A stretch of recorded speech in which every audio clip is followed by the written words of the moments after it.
Hi, my name is Nathan Bendon. I'm from Birmingham, 25 years old, and I'm a professional Muay Thai fighter.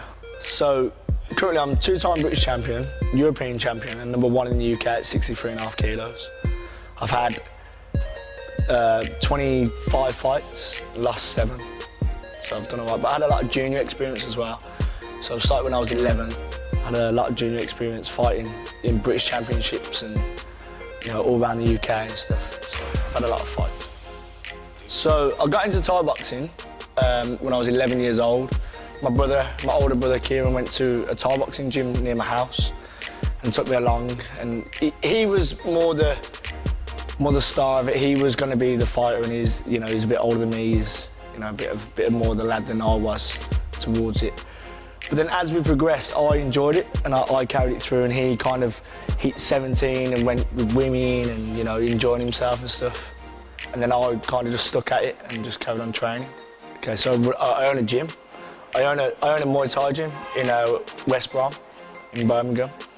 I have a lot of fighters there and train a lot of guys to hopefully become at a very good level. We do have guys in and out the gym and training and fighting, competing at the lower class, but then eventually we'll get them to the top level. The aim in the gym is to create an environment for everyone to train at. So not just fighters and not just people that want to get fit. So if you want to be a world champion, we can cater for you. If you want to be, just someone to learn a bit of self-defense and have a laugh with your friends, here's where we can train as well. So currently I'm #1 in the UK at 63.5 kilos.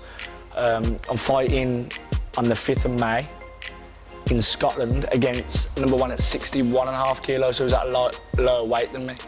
So he's coming up to fight. It's a tough fight, an enjoyable fight, one that will be a war and a test for him, and one that I'll enjoy as well, so it will be a good fight, but it'll be a tough test for both of us, I think. I'm excited, I'm an exciting fight to watch. People enjoy spending the money and getting the tickets. I'm excited. I knock a lot of people out, and I'm sure I'll knock Chris Shaw out on the 5th of May as well, to be honest. But we'll see. We'll have fun. But yeah. So you got to start off with goals. So when I first started, I wasn't, I'm going to be world champion, I'm going to be #1 in the UK, I'm going to be the best. It's, I want to get good at kicking, or I want to get good at pad work, or I want to be able to spar good level lads, and then I want to compete, and I want to fight at elbows, I want to fight at top level. Just start small, and then just once you've hit a goal, go for the next one, and go for the next one. And if your level is only at an interclub, very beginner stage, and that's all you can achieve, that is brilliant for you. It's not for everyone, And if you're a world champion and you get there, amazing. But if you don't, then just do what you can do. Thai boxing is definitely growing. So there was 2 guys called Vinny Shawman and Liam Harrison. They did a podcast with Joe Rogan on the Rogan podcast show. Amazing, brilliant exposure for the sport. Now Liam Harrison's a top level fighter, probably the best that the UK has ever produced, arguably, really good level. So they are exposing the sport, but at the same time, there's not enough in it. You need to be on it. Like the shows, you probably get 5,000 at a show, max. That's at a top level show. And you think about Wembley, you think about Anthony Joshua, how many tickets are they selling out? It's ridiculous. TV, it's not on TV much, but it is growing, and it needs to, because it is exciting. Watching people getting punched and elbowed in the face, it's brilliant. There's no better sport really for me. You need someone talking shit. Because, social media is a great platform for people to expose themselves. And that's what Conor McGregor's done. No one would know what Conor McGregor has said if there wasn't for social media, do you know? So, social media is a great platform. I can't argue it enough. But you do need someone that's going to be giving it loads and talking about, I'll knock him out and I'll knock him out and da-da-da-da. But, it is a very respectful sport as well. But at the end of the day, you're getting in there and you're punching and kicking each other. So why can't you talk about it, So, it's called the Muay or Y crew. It's traditionally done in Thailand, so it comes, obviously Thai boxing comes from Thailand.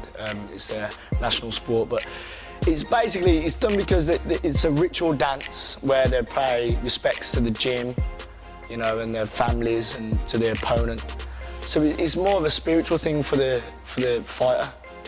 You know, in boxing, there isn't any of that, and that's probably why it gets more exposure on the TV. No one really wants to see people dancing around in the ring, you know, like on a level where you're not really into it. You just want to see people punching and kicking each other.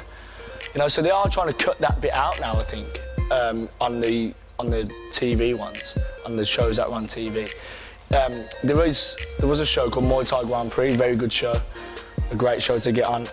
They were exposing on a Fox Sports, I think it was, and you wasn't allowed to do the wide crew and the Ram wide because they know people don't want to see that. They want to see people punching and kicking each other.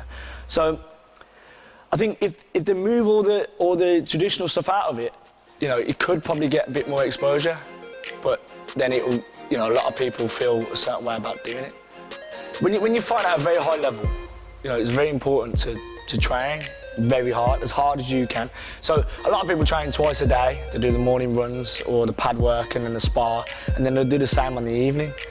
Me, myself, I train twice a day, do a lot of explosive and sprint work, and then I do a lot of pad work and technique as well. A lot of fighters cut a lot of weight as well. You get day before weighing, so a lot of people cut weight, dehydrate themselves, and then they're bigger the next day. That's obviously, it's an advantage, you know, to be big the next day. If you're walking in the ring 3, 4, 5 kilos heavier than your opponent, there's a lot of advantage, but then it becomes dangerous as well, and you start cutting the weight and dehydrating yourself. But it's almost got to a stage now, if you don't do it, you've got that disadvantage. They're just too big for you. So you've kind of got to do it, you know. I don't cut too much weight, really, compared to a lot of guys. So I step in the ring around about 3, 4 kilos heavier than my weighing weight, which is, you know, quite impressive compared to some people that step in 10 kilos heavier, you know. But I train 6 days a week, twice a day, mainly.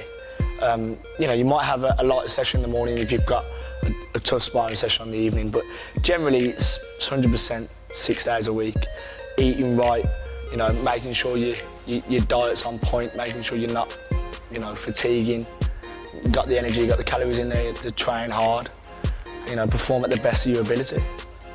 Having a baby, so my daughter's 9 months old, and I've got a fiance as well. It's hard work. It's hard work training like 6 days a week. Like you're spending like 6 hours in the gym, and then you go home and you got a screaming baby there. It's 4 a.m. in the morning, night feeds and stuff. It's hard work. I've got a really nice missus. I'm lucky, really. You know, if you've got a good woman next to you, you do all right. So I'm quite fortunate to not have to, you know, to cater for all that social life, and you know, just everything gets blocked out. Just train. Once you've done your 12 weeks of camp, enjoy yourself for a couple of weeks, back on it.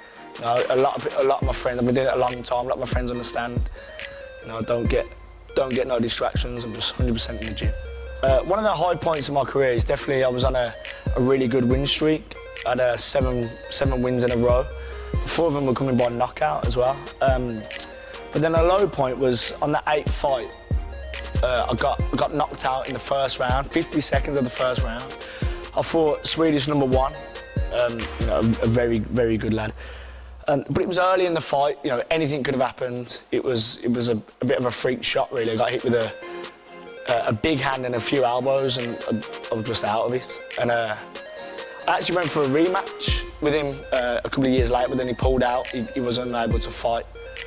But yeah, so that was probably the lowest point of my career. But it made me stronger mentally. It kind of like helped me because you're beating all these guys, you're knocking all these people out, you feel untouchable, but you know, you've got to be in it. You've got to keep switched on. It's never an easy one. Anything can happen, and when you're fighting at this level, you know, one mistake can cost you. It can cost you a lot as well. So, just really important just to stay switched on all the way through, really. My name's Nathan Bendon, and I'm next to blow.